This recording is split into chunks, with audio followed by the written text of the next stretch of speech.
I wanted to sit down today and talk to you guys about the Endwalker delay and how I've processed the information over this weekend. Now, we sat down and live streamed it, covered the entire event and made the content, and then I pretty much have been off all weekend, and that's actually by design. One of the things I'm trying to do, like as a dad is specifically, but just as a human being, is to be off on the weekends, spend my time on the weekends. Even got to go see my parents this weekend. We got to play in the sand pit with the kids. We're still working on Gabriel. He's throwing sand. Anyway, it's a whole thing. That's not really why you came to this video. But obviously over the course of, Friday night to today, I've really had a little bit of a struggle with how I'm going to manage it. Because I don't see myself as a content creator first. I see myself as a fan and a player, and I'm really excited for this. But there's been, obviously a lot of the emotions I didn't expect. And that's why I wanted to sit down today and talk to you guys about it. Maybe this will be helpful in your journey with it, because there's also online. This is the age of the internet. Obviously, there's reactions and thoughts expressed of things that I don't want to really kind of talk about too much in this video. I don't want to make it seem like it's a bigger deal than it is, but it is still something that has impacted me, and that's one of the reasons I want to share now.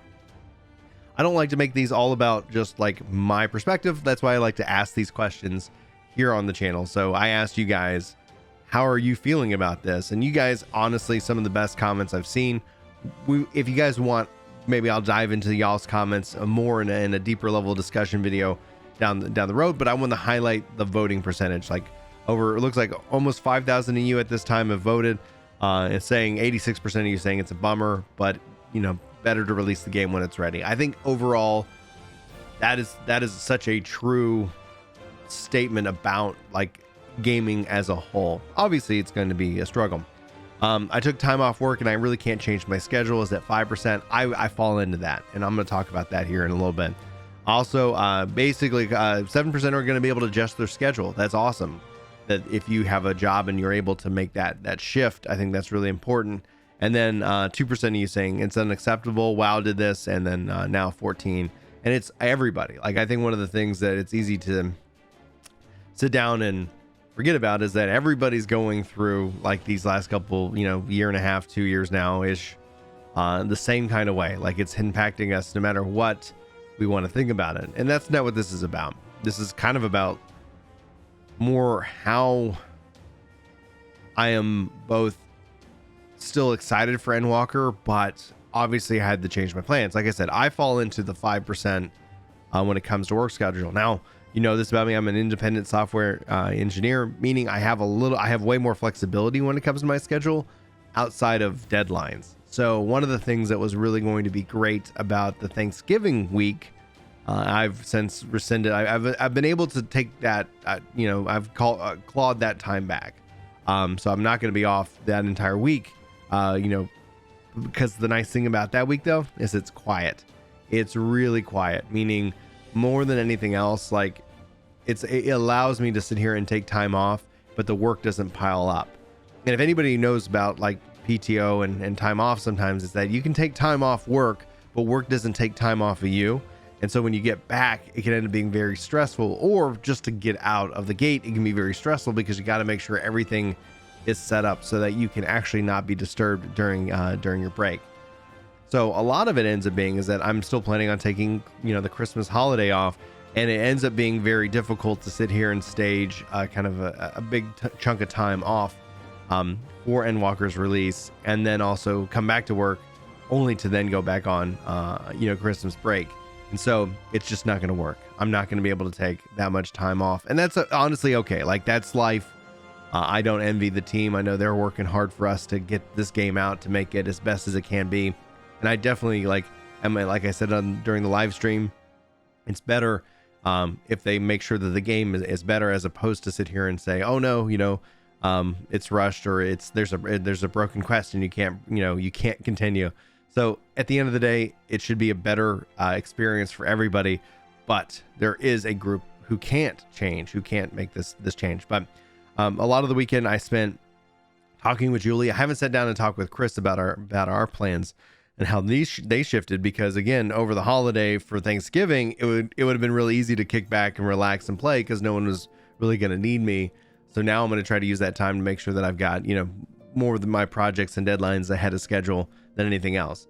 With the third, talking with Julie, she's going to give me that weekend. And like I said at the start of this video, one of the things I'm really trying to do is make sure that the weekends are sacred for the family, that I'm spending time with them, with my kids, and playing and having fun and having those moments, because it's good for me. Like, I was able to take a nap yesterday and it was so good. Like, it's, things like, this is just me trying to do better personal, self-care in these respects, right? Like, resting, taking a nap, sleeping when I can, things like that.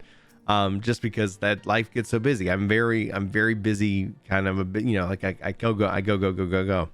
But talking with Julie, and so we looked at the schedule, and it looks like I'm going to be able to play the 3rd, the 4th, and the 5th. So I'm going to have that weekend to be, gaming and having a really good time. So now the dilemma, if you will, is centered around focusing. Do I focus in on story? I was still planning on staging Sage and Reaper to 80, or maybe now, because one of the things that I'm sitting here struggling with is that because I won't have Monday or Tuesday or Wednesday, and I'm wanting to play, I'm wanting to experience the game and the story, what I'm probably going to do is maybe just stage Reaper to 80 and then take Reaper through the story, and I'll leave Sage at 70, and we'll come back to that, because my goal is to see how far I can get into the story, into the game, through the course of those 3 days. Obviously, this is the biggest expansion to date, story and content wise. It's going to be difficult to go back to work on Monday and Tuesday, and if I'm not able to and I don't know if I'll be able to finish the story in the course of those 3 days. I'm not going to skip the cutscenes. I still want to live stream that, because one of my biggest content regrets is I don't have 1.0 through 5.0 struggle like streamed, etc. I don't have those moments that I can look back on, and just even as myself looking back on that. Same thing with Dragon Quest. I wish I streamed that whole thing for you guys as well. Such an incredible game. And so that's where, like, when I look at it, it's like I want to have that, and it's not necessarily like for you, like I really want to have that for me.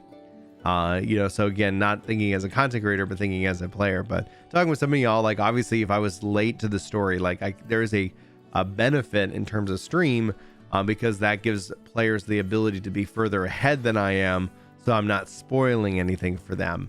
But the fact that I'm able to get that weekend off, I think is going to be really exciting. And so I think what it will end up just meaning is that I won't be able to have both Sage and Reaper. Who knows? I'll see how Friday goes when the game launches, how I'm physically feeling, because there's still that sense that, like sitting in a chair or playing games for, 10 hours or 12 hours, like that is a real fatiguing kind of moment. So that's going to be kind of how it is. I feel for Yoshi-P and the dev team. I think there's a clear difference, at least that I get as a player, when Final Fantasy XIV has this delay, where in the course of it, outside of the COVID delay, this was like everything's kind of slowed down, everything's kind of been impacted, and we have to make sure that this isn't obviously no one's operating under normal conditions, especially when it comes to the how Japan's been impacted, how the world's been impacted. And I just I know Yoshi-P wants to deliver the best game possible, and it's clear. I think what I saw from his talk and his announcement, and how distraught and terrible he felt about it, is reassuring as a player. It isn't just something willy-nilly. This is something that's meaningful, it's impactful, it's and he wants to deliver that. And it sucks that he knows that he needs more time to be able to get it done. Now, what I'd say though is hopefully this is the last of it. Hopefully December the 3rd is the early access, and I expect that it would be, because if they needed even more time, hopefully they're really honest with themselves of how much more time is needed. This is what they're focusing in on, QA, the final adjustments, making sure that everything's ready, and hopefully he will be able to get the rest, and his team will be able to get the rest that they need once the game goes live on December the 3rd for the early access, December 7th now for the full release. That's what I want to sit down and share with you guys today. So I know that a lot of you have been impacted, because 7% isn't a small number. Not being able to change, actually 7% where you can change 5% is still not a small number.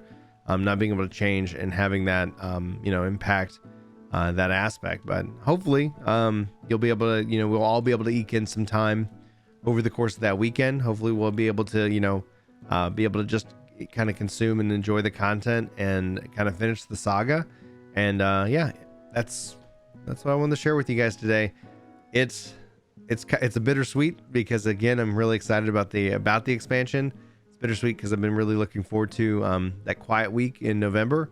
But you know what? At the end of the day, like there's 1,000 other worse things that could happen. There's a lot of there's just a lot of other crap in the world, and I'm very much excited to share Endwalker's journey with you guys. I thank you guys for listening to this kind of early morning coffee chat. I didn't really drink much of my coffee, but I should, because my kids got me up early.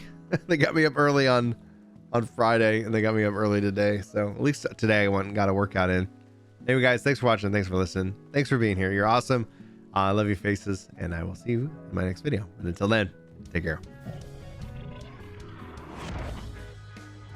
I just want to say I'm really glad you're feeling better, and I love the videos. Well, I love you too. Michelle?